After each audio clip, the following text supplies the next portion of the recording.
A Priscila, eu já apresentei ela rapidamente, mas vou falar aqui novamente. Opa, peraí, Priscila, bom, Maria Priscila. Ai, gente, eu vou te deixar apresentar. Deixa que eu falo pra você. Tá. Enquanto você vai falando, eu vou... Bem que você não sabe me ouvir aí de trás, então vou te pensar o microfone. Então, isso. Como eu sou pequenininha, também eu vou dispensar a cadeira. Então faça isso. Então vocês não vão conseguir... Deixa eu salvar esse A gente não vai conseguir conversar olho no olho. Então, gente, meu nome é Maria Priscila. Eu sou baiana, acho que ninguém percebeu, né? Eu moro aqui no Rio já há alguns anos. E, assim, sempre me perguntam alguns aspectos dessa coisa. O que é que fez com que você se aproximasse dessa discussão sobre encarceramento de mulheres? E aí é muito curioso, porque quase todas as pessoas que eu conheço que militam nessa causa, que é uma militância, assim, tá? Não é? E é bem interessante a gente pensar essa perspectiva da militância como... Esqueci daqui. Eu ia usar um outro slide, mas a Nath já falou muito sobre os dados, eu vou só... Só não repara se de vez em quando eles ficam meio diferentes do que você imaginou, porque esse não é o... porque eles formatou todo mundo. Então vamos lá, pode passar o próximo. Peguei essa imagem, a ideia do esmalte do livro pra gente marcar. A maioria das imagens acaba sendo muito... São mulheres até, mas assim, você não consegue identificar se são homens ou mulheres, porque a ideia, como a Nath já trouxe aqui, né, as mulheres perdem sua identidade. Quer dizer, qualquer pessoa que entra no sistema carcerário, ela perde. Ninguém ganha nada. Mulheres, então, passa a cadeira. Meu nome é Maria Priscila, eu sou pedagoga, sou professora também, sou mestre em educação e estou conselheira administrativa da Associação Elas Existem Mulheres Encarceradas. Eu acredito que as pessoas que têm interesse nessa pesquisa aqui no Rio de Janeiro já devem ter ouvido falar um pouco sobre, né, assim, nossas atividades, principalmente via Facebook. E sou mãe também. E esse é um registro que eu gosto sempre de fazer, né? Porque a gente precisa entender o quanto a academia, aí já é uma outra reflexão sobre como a academia ela se torna um não lugar para as estudantes mães, para as professoras mães, né? E estar no espaço acadêmico sem esconder essa identidade, porque às vezes a gente tem que esconder no processo seletivo. Vou fazer seleção de mestrado, mas eu devo contar ao meu possível orientador que eu tenho um filho, né? A gente tem essas interrogações, porque a gente sabe que é um ambiente hostil para criança, que é um ambiente hostil para mães, né? Para mulheres no geral. Nós somos viver no corpo feminino, viver resistindo desde o dia que a gente nasce. Desde o dia que escolhe se a gente vai botar o brinco do dia que nasce ou vai esperar 7 dias depois. Se o nosso enxoval vai ser rosa, se vai ser azul. Nunca vai ser azul. Né? Então, pra gente pensar esse lugar. Eu me senti contemplada em vários aspectos que a Nath trouxe. E aí ela trouxe essa questão, né? Eu também vou trazer os dados do Infobem 2014 pelos mesmos motivos. Eu acho que, na verdade, a gente pensa o seguinte, né? Com os dados do Infobem 2014, eles escancararam tanto, né, essa desigualdade, essa violência que as mulheres dentro do sistema penitenciário vivem. Eles não tiveram coragem de fazer a versão de 2016.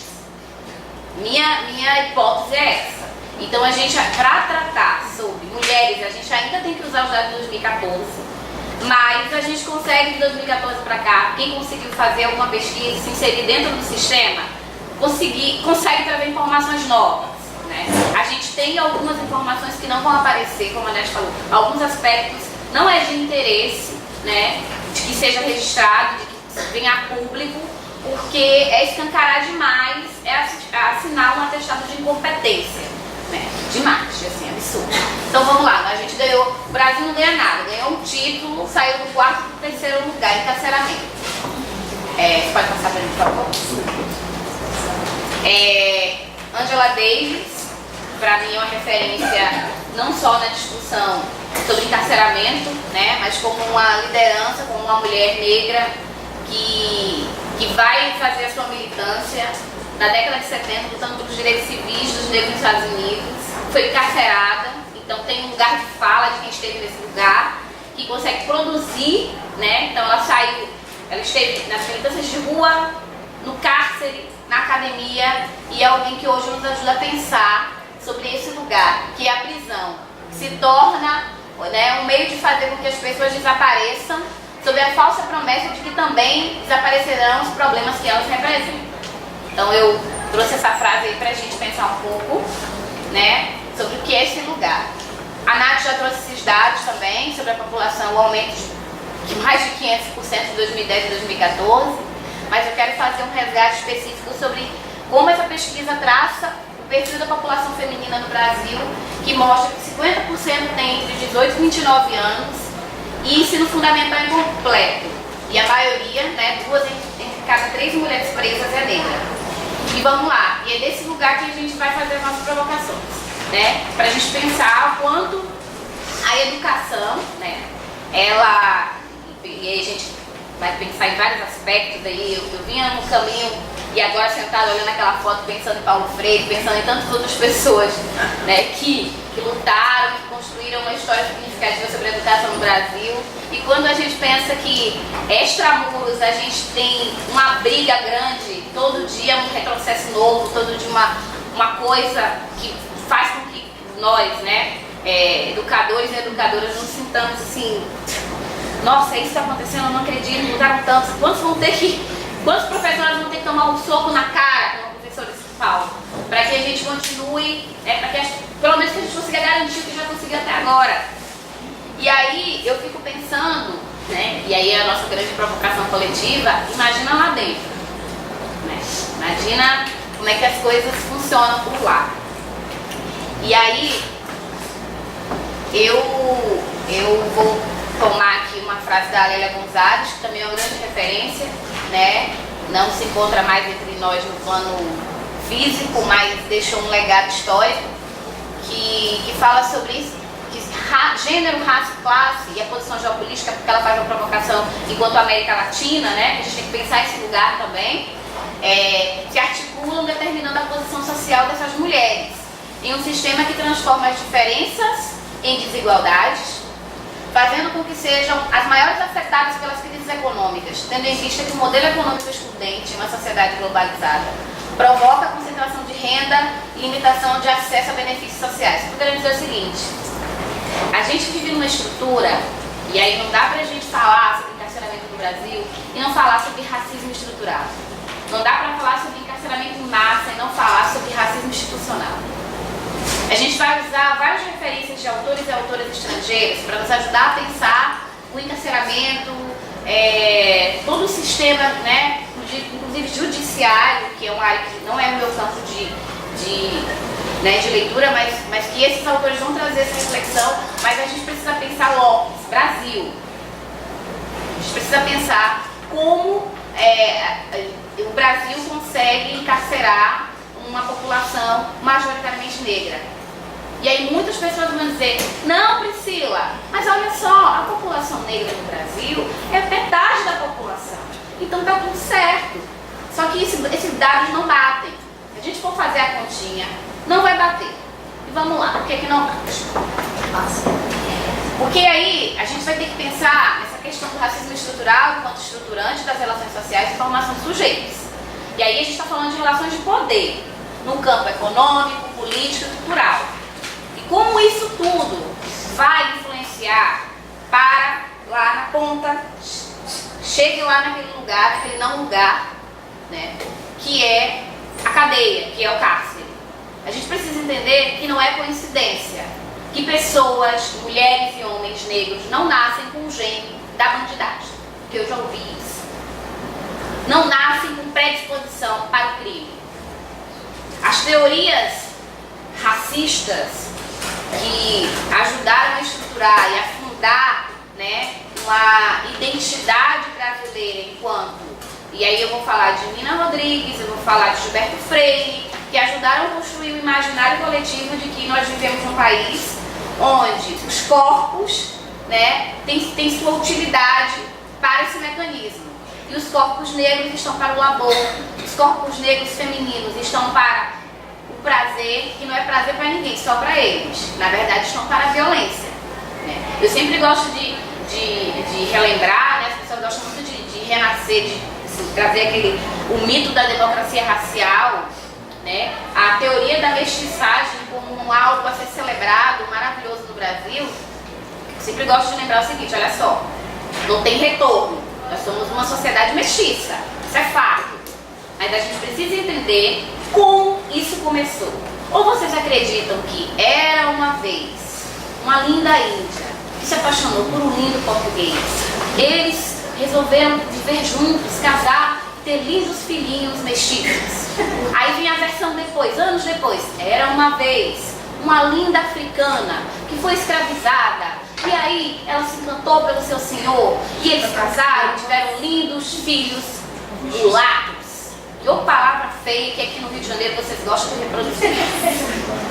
Mulatos. Só pra gente parar assim, um parênteses. Vocês sabem que isso é derivado de mula.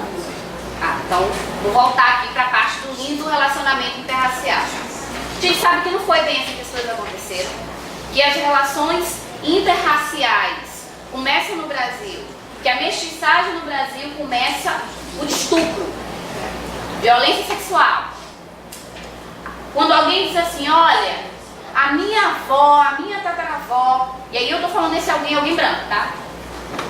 Era negra. Foi, você conviveu. Não, que se conta na história, na família, que foi um amor, que foi não sei o quê. E aí quando a gente vai resgatar essas memórias, e aí fala, tem certeza? Por que ele não casou com ela? Por que ele não ficou junto? Por quê? Aí não, porque não podia naquele tempo. Né? E aí é bom a gente lembrar disso, para desconstruir essa ideia de que, olha, tá tudo bem, a gente não precisa racializar o debate. Por que a gente acha que o problema... não é um problema ter uma quantidade maior de pessoas negras no cárcere, porque os negros são maioria. E aí quando eu falo disso na Bahia, então, 80% da população, tu queria o quê? Só que aí, a gente vai buscar uns dados interessantes, por exemplo, tá? Esses aqui são os dados do Infopem, relacionado com os dados do IBGE. Não fui eu que fiz esse slide. Esse gráfico, gente, mas eu achei muito interessante, que é o seguinte, a cor dos presidiários brasileiros, a cor da população brasileira, e aqui essa partezinha marrom, adivinha? População negra. E aí nós somos quantos? 49,9%. E aí a população branca 40,96%, quase 41%, e aqui eles colocam aqui como 0,32%, indígenas, né, amarelos e tudo mais. E aí, aqui vem a cor da população carcerária brasileira. 65%. Minha gente, a matemática está batendo aqui? E aí vamos lá. Porcentagem de pessoas negras no sistema prisional e na população em geral, por região. Tudo bem, vamos para o norte. E aí essa cor mais clara tem a relação com a população prisional. A população prisional do norte é de 83%, mas a população negra é de 76%. A população prisional do nordeste, mais de 80%, mas a população negra é 71%. A população do centro-oeste, 73%, mas a população negra é 57%. A população 79%, prisional, mas a população negra, aqui de perto deu, 42%. E aí, sul, a população, isso, e aqui 31%. Então, você vai identificando alguns aspectos que a conta não fecha. E agora vem um dado que eu acho muito interessante, que é o caso de Santa Catarina. A população de Santa Catarina é de 63%, 83% de pessoas brancas. A população negra é de 15%. Quando você vai lançar os dados para a população carcerária, olha só, a população carcerária branca de 62% não bate. Está errado aí. E a população negra presa é maior do que a população total. Então, só para a gente perceber que esse discurso de que a proporção tem a ver com a quantidade de pessoas negras em determinados lugares, isso é uma grande falácia, tá? É um grande erro. E aí em São Paulo também vai ter esse dado. E em São Paulo a população negra, né, autodeclarada, que é uma outra coisa que a gente precisa discutir, inclusive sobre os dados do Infopem, é de 37%. E a população branca, 61%. Quando chega para a população carcerária, olha só, muito maior do que a população identificada racialmente. E aí eu vou aproveitar esse gancho para dizer o seguinte, quando a gente faz, e a gente, estou falando quanto elas existem, e algumas atividades que eu fiz para além da instituição, e você pergunta, olha só, os dados do Infopem que são fornecidos pelas, né, instituições dos estados, né, das cidades e tudo mais, você pergunta, então, quem é que faz, essas pessoas chegam e dizem assim, eu fui preso por tráfico e sou negro. Não é autodeclaração. Alguém vai olhar pra você e vai dizer, próximo. Esse não é muito legal. Vou pra cá. Esse, vou pra cá. Não é autodeclaração. Então eu não posso confiar nesses dados. Na verdade, eu nunca confiei neles para muitas coisas. Mas, só pra gente saber que não é assim, olha, tá tudo certinho, tudo ajustado. Tem vários conflitos. A Nath trouxe informação interessante. No Infopem de 2016, que saiu em 2017, ou seja, já está desatualizado, o Rio de Janeiro, por exemplo, não informou quantas pessoas morreram dentro do sistema carcerário. Não informou. Aí qual a impressão que passa? Não morreu ninguém. Só que não, morreu sim. E a gente sabe. Mas nem é noticiado, né, gente?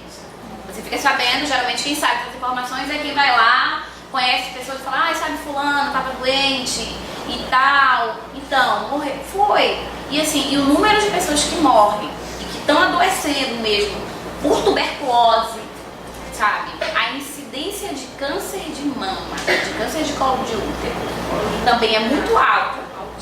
Altíssima. E esses dados não aparecem em canto nenhum pra gente identificar.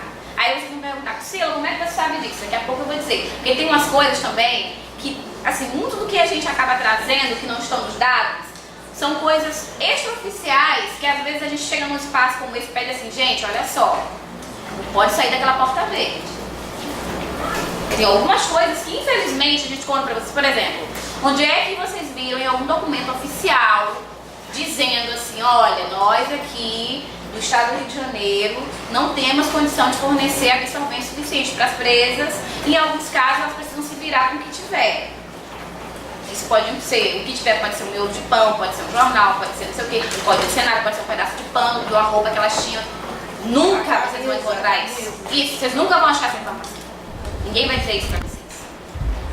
E aí é preciso que algumas pessoas, e aí preciso falar da Naná Queiroz, que ela é fantástica, e ela foi uma das pessoas que ajudou a dar, assim, em 2015 em especial, tipo, uma grande visibilidade sobre essa situação das mulheres em privação de liberdade no Brasil, né? Porque ela visitou várias unidades, norte, centro-oeste, né, sudeste, e ela traz informações muito interessantes. Então, ela foi a primeira pessoa que teve coragem de escrever assim, ó, elas botam o miolo do pão dentro da vagina nos dias que estão menstruadas assim, porque não tem outra coisa para colocar.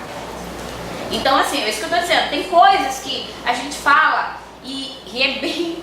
Gente, é muito ruim ter que olhar para as pessoas e falar, olha só, eu preparei slides para dizer para vocês que as mulheres estão morrendo de câncer, que elas estão usando miolo de pão. Isso não é bandinho, isso não é legal. Sempre que a gente precisa falar sobre isso, a gente tem que pensar o seguinte, é uma porcaria ter que dizer essas coisas. É doloroso, a gente não vai para casa dormir, ai que maravilhoso, tem uma palestra maravilhosa falando sobre isso. Não, mas a gente precisa falar. Que se a gente não falar, se a gente não denunciar isso, nada vai ser feito. E o pouco que tem sido feito hoje, muita gente pagou um preço muito grande para que vocês pudessem, inclusive, estar aqui, né? Para que vocês pudessem ter acesso a leituras, né? Então, assim, a gente precisa ter consciência de que é um compromisso. Não é só, olha, eu quero discutir sistema carcerário porque é o tema da moda. Algumas pessoas que tentam entrar, por exemplo, no Elas Existem, a gente tem um processo de conversar, de pedir carta e tal. Tem pessoas que dizem mesmo, olha só, é porque agora eu resolvi pesquisar sobre isso, que é o tema da moda, e eu queria saber se eu consigo com vocês ter um acesso mais rápido ao sistema. Deu vontade de rir e falar, oi? A gente não consegue ter um acesso rápido ao sistema. A gente manda projetos, a gente sempre está mandando coisas lá, e que muitas vezes o acesso às unidades, e aí eu preciso dizer isso para vocês, acontece extraoficialmente. Poucas foram as vezes que a gente conseguiu uma autorização para entrar lá dizendo, olha, tudo bem, tá tudo beleza. Às vezes a gente precisa diretamente com a direção da unidade e dizer, olha, nós mandar e-mail, ir para evento, fulana de tal unidade, vai estar em um evento tal. Não, mobiliza aí, vai a galera. E quando termina a mesa, a gente está assim, mulher, então, olha só, olha só. A pessoa fica até assustando, então passa no WhatsApp aí, se comunicar. Sabe? É quase isso. É quase isso. Porque existe uma burocracia muito tendenciosa, né, nos órgãos que são responsáveis por liberação de atividades. Mas em contrapartida, algumas instituições têm privilégios para ter acesso às unidades. Ô glória! Entenderam? O atual prefeito da cidade é congregado. Então vamos lá. Fala um pouco da associação, né? A nossa associação é uma organização manifestadamente feminista, antipunitivista, que é uma coisa também interessante que a gente precisa, sempre que as pessoas falam que querem discutir o tema, que quer falar, a gente precisa falar sobre isso.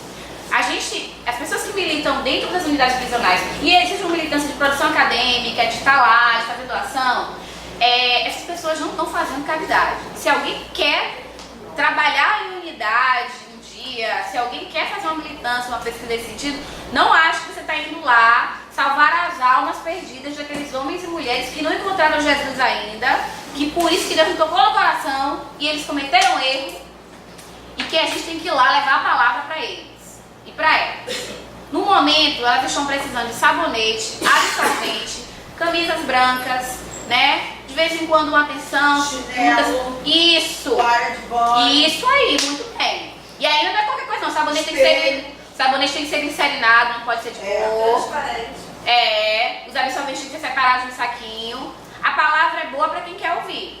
Mas assim, eu só quero dizer o seguinte, a ideia de ser antipunitivista é pensar que aquelas pessoas estão ali e que a gente não pode compactuar com a ideia de que elas precisam sofrer mais do que a pena que elas já estão cumprindo. Elas estão cumprindo pena.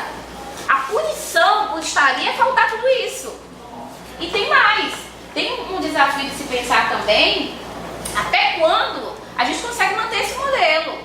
Porque ele é falido desde que ele foi criado. E aí é um outro debate de abolicionismo penal, uma outra perspectiva que é necessária uma outra reflexão, porque a gente fica se perguntando, tá, e aí se a gente baixa os muros, o que é que a gente vai fazer? Quais são as possibilidades? Né? A gente tem uma discussão também sobre justiça restaurativa, mas é uma coisa de cada vez, né? Mas só para a gente pensar que são reflexões que não podem passar batido em quem pensa em atuar, em militar, em pesquisar sobre esse campo. A nossa associação também tem como foco principal a atenção de mulheres grávidas, puérperas e lactantes, em privação de liberdade, as presas provisórias, mulheres transexuais presas, ingressos no sistema de e egressas, mulheres em privação de liberdade assistidas por unidades jurídicas manicomiais. E aí é uma especificidade aqui do Rio, nós temos o Roberto de Medeiros, né, que é uma unidade jurídica manicomial mista, que ali é uma situação muito complicada também, porque vem para essas mulheres que estão nessa unidade, vem todos os estereótipos perversos possíveis. E a maioria são de mulheres negras também. Então ela é a mulher negra e a louca. A louca, que é aquela mulher que passa no espaço de falar, fulana é louca. Aquela não, que ela é a louca, que a sociedade nunca é perto. É a louca que tem que ser controlada por remédio o tempo inteiro. Opa, que remédio se está faltando também há muito tempo? Então muitas vivem surto. E tem mais, muitas vão parar ali, não é porque elas estão realmente com algum diagnóstico de psicológico, psiquiátrico. Imagina só, um belo dia você está vivendo na sua casa, estou dando um exemplo aqui bem esdrúxulo. E aí, se tem um companheiro, a polícia chegou lá, achou alguma coisa que, tipo, não foi você que colocou ali dentro, mas você tá naquele lugar e você sabe que você precisa deixar ali. E aí você vai parar na cadeia. Só que a polícia chega lá e você fala, não, meus 3 filhos estão na escola. Foda-se, você vai preso agora. E aí uma mulher que entra na cadeia, numa parada como essa, ela vai chegar e vai ficar linda, recatada do lado? Não, ela vai surtar mesmo. Ela vai se bater no chão, ela vai ter crise de choro. E geralmente as mulheres que vão parar no Roberto de Medeiros estão nos primeiros dias que são encarceradas. Ela já chegou em surto. Pô, quem não ia surtar numa situação dessa? Mas isso não quer dizer que ela é alguém que precisa estar ali, que precisa, sabe, ser medicamento, tomar remédio.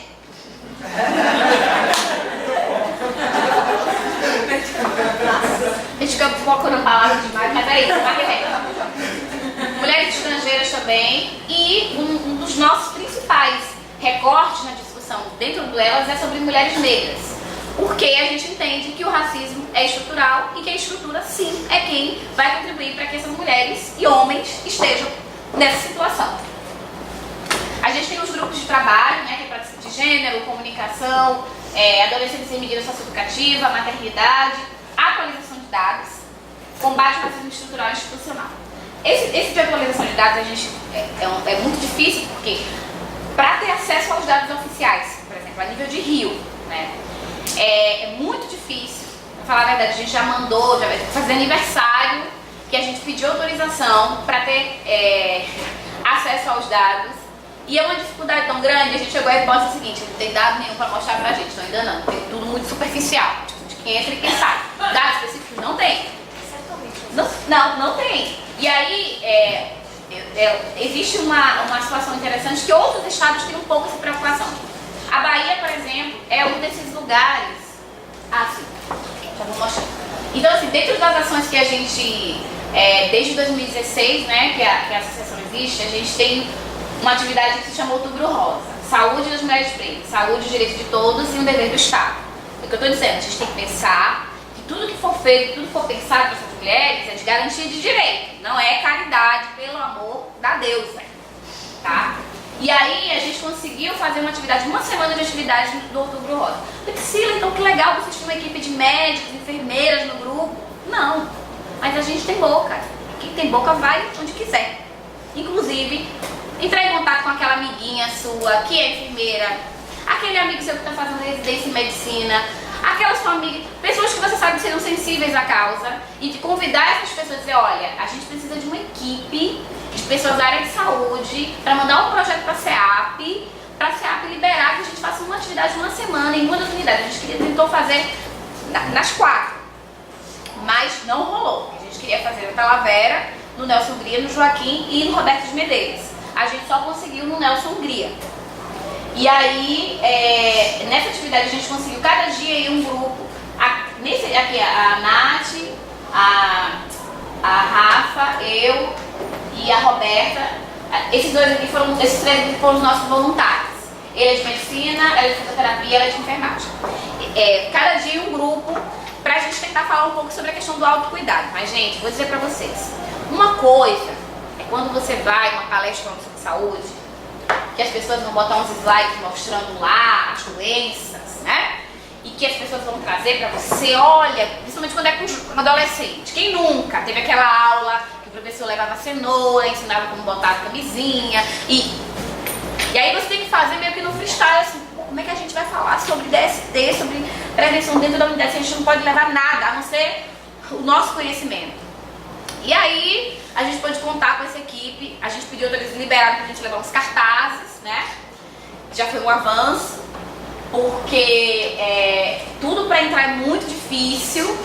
Outras coisas que o pessoal queria levar não conseguiu, a gente conseguiu liberação também pra levar uma mama foi feita de tecido, pra tentar, né, mostrar pra nós como seria um movimento e tal.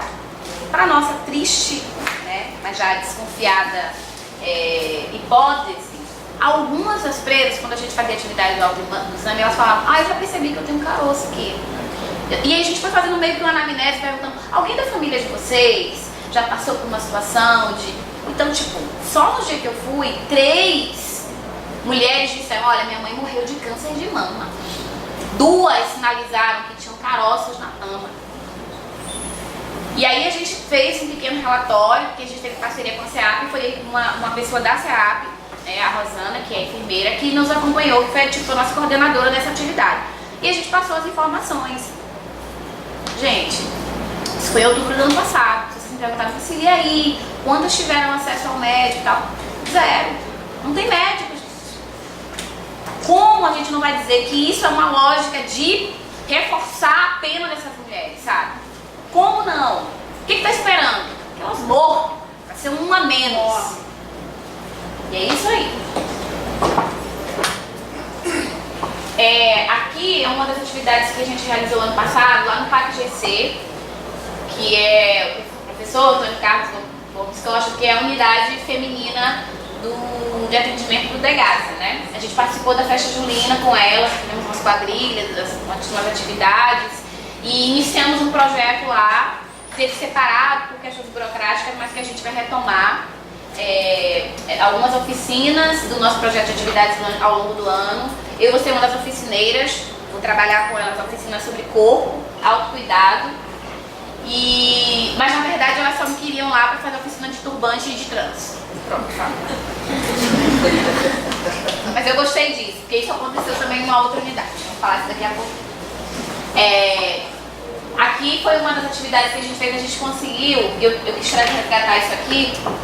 A gente fez uma visita, alguns dos nossos integrantes foram na Bahia. Não fui nesse dia para uma atividade e a gente conseguiu o acesso à unidade lá menos burocrático. E aí a gente conseguiu fazer uma roda de conversa com elas e foi muito bacana. Em Salvador é a única cidade da Bahia que tem unidade feminina, tá? Todas as unidades na Bahia são mistas. E é um negócio misto muito bizarro, que é um murozinho assim, por exemplo, Feira de Santana, eu sou de Feira de Santana. Lá não tem condição. É muito, sabe?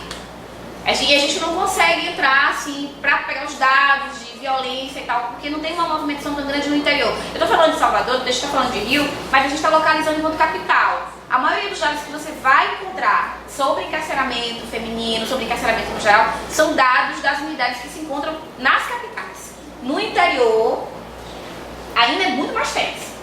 Salvador tem duas coisas interessantes. Eles fazem como é que se diz, gente? Quem acertar ganha luz. Lembrei, ninguém vai ganhar nada. Eles fazem a atualização dos dados diariamente ou de 2 em 2 dias no máximo.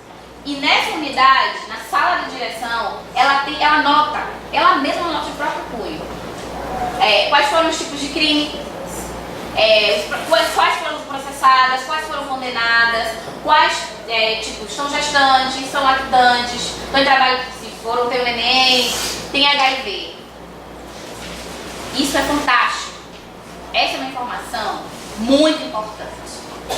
E além dessa informação, tem um outro quadro que eu acabei trazendo, que diz assim, quem é que está tendo incidência de piolho? Você sabe que piolho voltou, não morreu não. Piolho está vivinho lá em Bangu.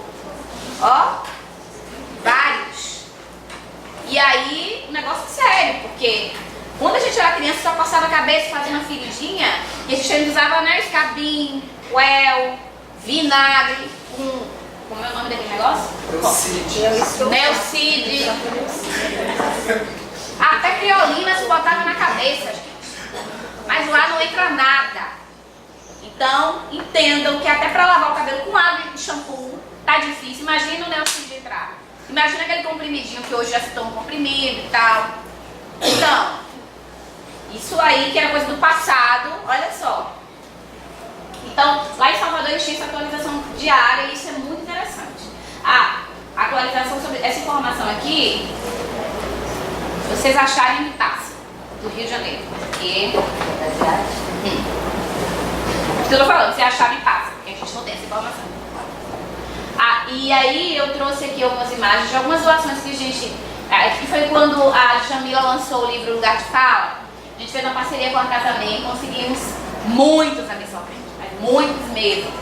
E aí a gente doou, essa doação foi para o Joaquim Ferreira, foi até a professora Fabiana, que ela não sei se ela está fazendo um pós-doc aqui com o professor Leonardo. Não conheço, Fabiana? Isso. Ela é professora da unidade lá e eu já tinha esse contato com ela e a gente fez essa parceria. Aqui foi a doação para o Talavera e aqui foi para o Nelson Vitor. Mas chegou porque eu não trouxe muitas imagens, só para dar uma ilustrada. Aqui foram algumas ações, tipo, a gente é convidada para ir nos espaços, para falar sobre essas questões. Mês passado, nós fizemos uma parceria com a organização dos 21 dias de ativismo contra o racismo e combate contra o racismo. Acho que muitas pessoas ficaram sabendo dessas atividades. Aconteceram em várias cidades aqui do Rio e do Brasil. E aí, nós do Elas, a gente resolveu se organizar e fazer uma atividade uma vez. Inclusive, o Sérgio estava lá, não foi, Sérgio? O Sérgio está... Ó, Sérgio, se você for no terceiro evento que for participar, 3 eventos, já pede música. Aí... e aí eu tenho parte da nossa equipe e a gente fez esse registro, que foi uma atividade na PUC, que é um trabalho que as estudantes de Relações Internacionais fazem com meninas que moram na Rocinha, que se chamam 2BIS, que é Visibilidade e Visão, e elas levam as meninas para as atividades dentro da PUC, até para conhecer aquele espaço, essa ideia de não pertencimento também, né, muito violenta, muito forte, mesmo morando ali, todo mundo é Zona Sul, mas não pode entrar ali na PUC. E aí elas fazem um trabalho muito legal. E eu fui fazer uma fala lá falando sobre o Elas. Então, para finalizar, esse lindo desenho, não foi o meu filho que fez. Seria em novembro do ano passado, eu fui convidada para fazer uma oficina falando sobre racismo e violência contra mulheres. Foi uma professora que é da unidade da escola lá do Nelson Gria, que eu esqueci, mas é nome de homem. Quase tudo é nome de homem. Esqueci, Hamilton alguma coisa. Hamilton. Não. Não, H é um hospital.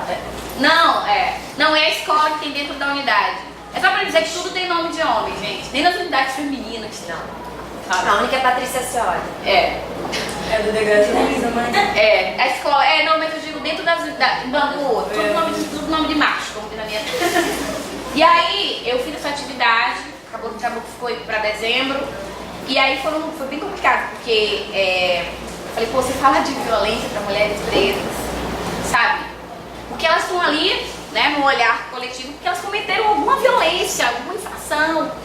E aí, aquilo ficou na minha cabeça, mas eu falei, não, a gente vai ter que falar. Eu falei, tá, então qual vai ser o público? Porque para as atividades de Outubro Rosa, não éramos nós que escolhiam... preciso falar isso, por favor. Não éramos nós que escolhíamos as mulheres que iam participar. A gente pedia em média que saísse, sabe? Lá tinham 511 presas e a gente queria que todos pudessem participar. Mas aí a direção, olha, algumas não vão, tal, a gente vai mandando. E aí, foi muito engraçado, porque no primeiro dia foi assim: Monte Sião veio. No segundo dia é Benezé. E tipo, por que esses nomes? O que aconteceu, gente? A maioria das mulheres que a gente conseguiu fazer o atendimento do Outubro Rosa eram as mulheres das celas evangélicas. Isso aí. Eles fazem a viagem por bom comportamento. Eu ia falar isso agora. E aí, deixa eu contar pra vocês mais, mas elas são subversivas, viu? Isso é muito bacana. Porque aí, a gente fazendo atividade lá, aí tinham duas mulheres que elas estavam assim, trocando carinhos e tal, brincando na hora que a gente fazia autoexame, e ela falou, deixa eu fazer em você. Aí ela, oxe, para aqui na frente dos outros, não sei o quê. Aí eu peguei e falei assim, vocês são um casal? Aí ela, aí a outra fez assim, quero que o pastor fulano falando, saiba disso, viu, você se converteu, ela. Aí eu encostei, porque tinha um grupo grande, e falei assim, não entendi isso, ela, não, é porque a gente estava numa cela muito bagunçada, não sei o quê. Aí as meninas que são da cela gospel, eu chamo assim, gospel cela, elas têm algumas regalias, tipo, o lençol é mais limpinho, o banheiro é mais, sabe? Aí a gente disse que não era mais lésbica, se converteu e a gente na cela. Aí eu não sabe não. Aí eu falei, é mesmo, como é que faz pra esconder? Não, tem umas também que não são não, menina. Aí a gente fica tudo perto, tipo, elas estavam ali, entendeu? Eu falei, então boca de siri, não vou contar nada não, não disse não, tal. Ficou ali, entendeu? Morreu ali. Saí da sala verde, eu sei que foi vocês que contaram. E aí nessa atividade que a gente fez, que eu fiz em dezembro, eram só para as alunas da escola. Né? Vocês sabem que tem a remissão da pena pelo estudo. Né? Tem várias contradições aí nessa história, porque acaba que são sempre as mesmas que são beneficiadas pela remissão, sabe? E tem dois aspectos. Primeiro, porque inicialmente eu falei, como é o processo? Ela diz assim, não, é voluntário, quem quiser pode vir. Eu falei, ué, tem 511 lugares aqui nessa escola? Não! Então não é pra quem quer ir, né? Então todo mundo tem acesso a essa informação da escola e tal? Tem! E aí, quando eu tive a oportunidade de estar sozinha com elas, porque quando eu quis fazer atividade, sempre tem, né, um agente e tal, eu falei, poxa, eu queria muito ficar sozinha com elas. Você tem medo, professor? Eu falei, não. Você tá sozinha, hoje você nem tá com seus colegas lá do elas? Eu falei, não, mas é isso. Como eu já conheço algumas, aqui elas já me conhecem, porque eu sempre que ia pra lá, eu ia de turbante. Ah, Priscila, porque é um estilo? Não, gente, porque lá tava infestado de piolho. Eu ia de turbante. Inclusive, no dia que ela foi perguntar, eu falei, olha, eu tô usando turbante aqui porque eu tenho um filho pequeno, entendeu? E aí, se o piolho entrar aqui, eu tô perdida na minha vida. Ele assim, ih, professora, vem ali, porque aqui tem um bocado. Aí ela mesmo ficou, fulana, tá melhor agora. E aí, elas me conheciam como a do turbante. Aí eu fui fazer atividade com elas lá. E aí, foi muito interessante, porque eles deixaram eu ficar sozinha com elas. Nesse dia, também não encheram a sala, tinha 25 mulheres. E aí eu comecei a falar, só que assim, pra entrar, o meu pendrive foi registrado. Claro que eu tivesse passado, né, levando alguma coisa que não podia ser dita para aquelas mulheres. Eu ainda brinquei com o agente e falei, mas moço, e os meus nudes? O senhor vai ter. Aí ele falou assim, que é isso, senhora? Eu falei, tô brincando. Não tinha, gente. Pra quebrar o gelo e tal. Aí eu levei os bombons e tal, e ele, o bombom não vai entrar. Eu falei assim, não vai entrar não? Aí vai ter que ficar aqui. Eu falei, se não entrar, eu levo de volta. Ah, não, mas olha só, você vai ter que tirar essa. Eu falei, não, tio, se você quiser eu abro todos aqui, bota na sacola, pra você ver que é só bom. Se quiser partir no meio, pode partir. Aí, como eu já tinha feito outras atividades lá, um outro agente me reconheceu e falou, não, que é isso, a professora Maria Priscila já veio aqui, que é isso e tal. Aí, não tem a revista vexatória lá, pra quem vai, tem o scanner, né? Mas é vexatório o seguinte, você passa lá, aí apita. Aí apita aqui, que apita na altura onde tem metal. Se for um homem, no cinto, geralmente, tal. Aí apitou nessa altura aqui. Aí eu falei, ih, apitou ele. Tá usando sutiã de ferro, né? Falei,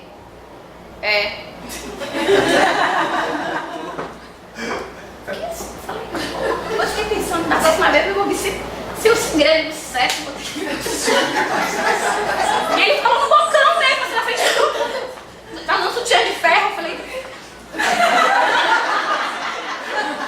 E aí entrei. São as pequenas coisas. Fora que assim, você chega, seu nome tá na lista da liberação da CAK, a moça mandou um e-mail, você tem a cópia do e-mail dizendo tudo.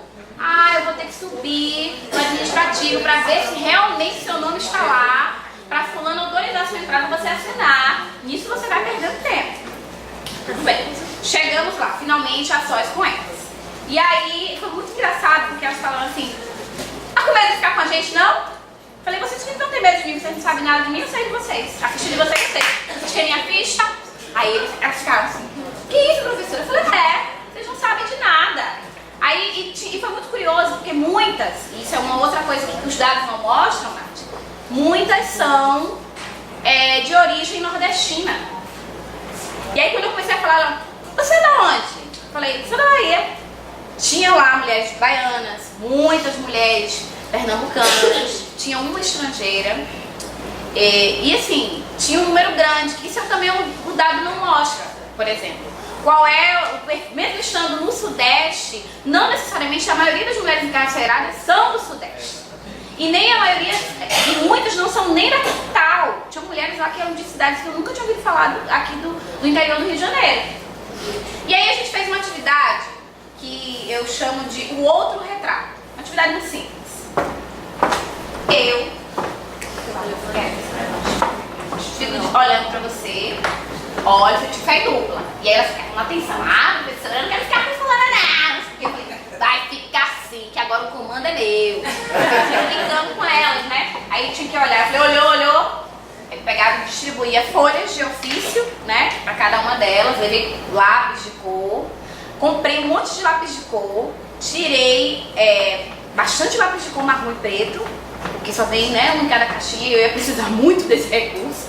E levei giz de cera e tal, pra fazer a atividade.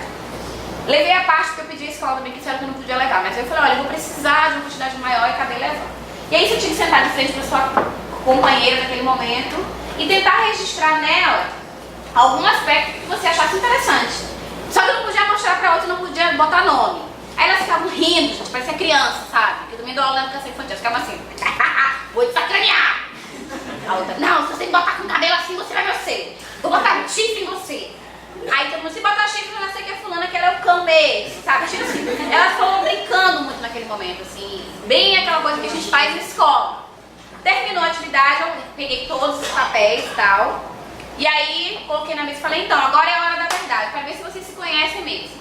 Pegava o papel e falava, quem é essa? Aí todo mundo, só pode ser fulana, porque o óculos dela é assim, porque fulana tem um desse, um olho assim. E foi muito interessante pra perceber que elas, naquele momento, uma fez assim, olha, eu nunca tinha reparado, fulana, você tem olhos muito bonitos.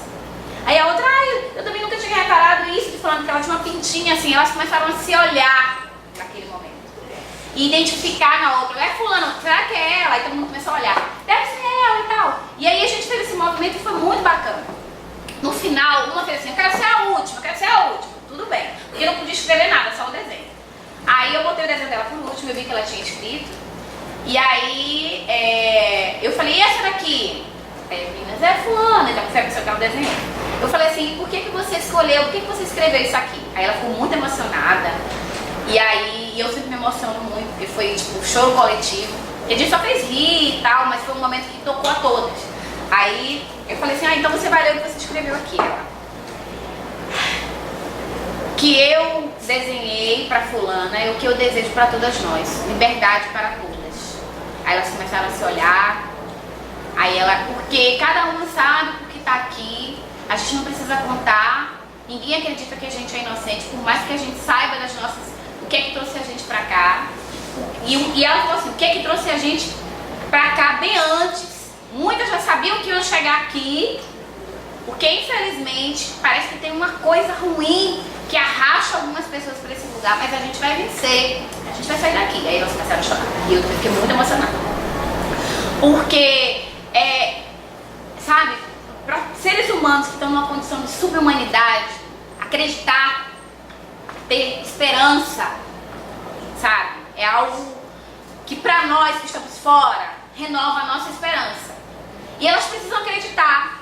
E eu disse para elas, eu falei, olha, tem muita gente lá fora que não acha, que não tá feliz porque vocês estão aqui.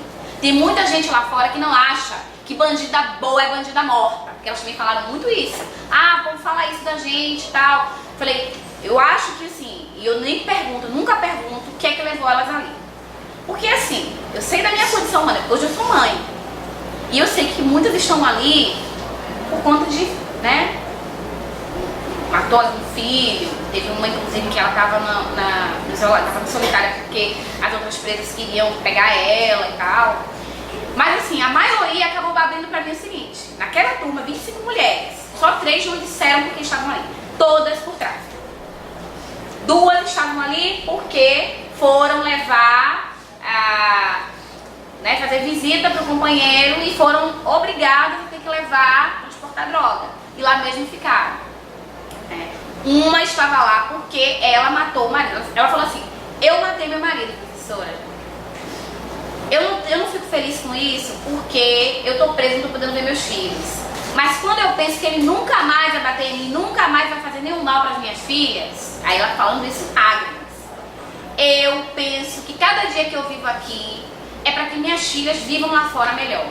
Não tô dizendo que isso é sério, não tenho orgulho de estar aqui, mas eu não me arrependo. Eu não aguentava mais apanhar, eu não aguentava ver minhas filhas se acabando por um homem que eu achava que me amava. Eu acreditei no amor, professora, e olha o que eu ganhei. E a maioria falou, olha o que o amor fez por mim, professora. O amor me trouxe pra cá. O amor, graças ao amor eu tenho tanto X tempo pra cumprir aqui. Graças ao amor eu já não vejo meus filhos há não sei quanto tempo. E aí fiquei pra ir no segundo momento pra gente discutir essa questão da afetividade, sabe? De que tipo, olha... E aí algumas se sentiam culpadas. É porque eu tenho o dedo podre. porque eu não sei escolher. Minha mãe não vem aqui me visitar porque ela me disse, não fique com fulano que ele não presta, ele vai levar no caminho ruim. Pois, professora, minha mãe tinha razão, por isso que ninguém me vê, eu não tenho raiva de ninguém, porque eu tô errada.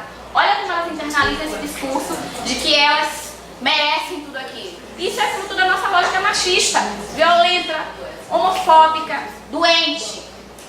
Quando a gente reproduz isso no micro e no macro, a gente está contribuindo para que esse tipo de violência aconteça. Quando eu vejo aquele meu aluno na escola, que eu não acho que ele se enquadra, que ele não performa masculino como os outros meninos, ele já fica, olha, bichinho, tô vendo tudo.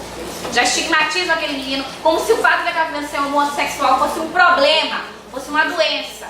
E aí você não entende por que a gente tem hoje números absurdos de mulheres trans, de travestis que vivem em situação de rua, porque a família não quer, porque a escola não quis, e todo mundo. E quem é que vai dar emprego se você tem baixa escolaridade? Se a escola te convidou a se retirar daquele lugar, né? Se você aprende desde cedo que você nunca vai ser o anjo da escola, nunca vai ser a princesa, porque você não tem um perfil, porque você não tem beleza suficiente, você nunca vai conseguir ser muita coisa porque você não é inteligente o suficiente.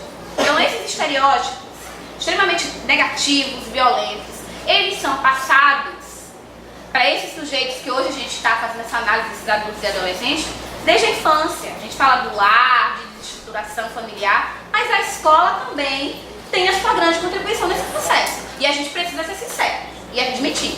Quanto educador e educadora, o quanto a gente contribui nesse processo de reforçar essas violências e como isso pode reverberar futuramente no cárcere, no aprisionamento dessas pessoas. Sabe, eu não estou trazendo uma discussão de que, olha, a vitimazinha da sociedade, não é isso. Pensar para além desse lugar. Esse discurso já foi ultrapassado, mas a gente precisa pensar a conjuntura que nós estamos para não reproduzir essa lógica. E essa é a imagem que ela me permitiu trazer. Todos os desenhos ficaram com elas colocaram penduradas. Ela falou, professora, leve essa para a senhora, leve para lembrar de mim e para lembrar da gente. E eu tenho essa imagem lá, guardada nos meus arquivos de memórias, e trouxe hoje para compartilhar com vocês.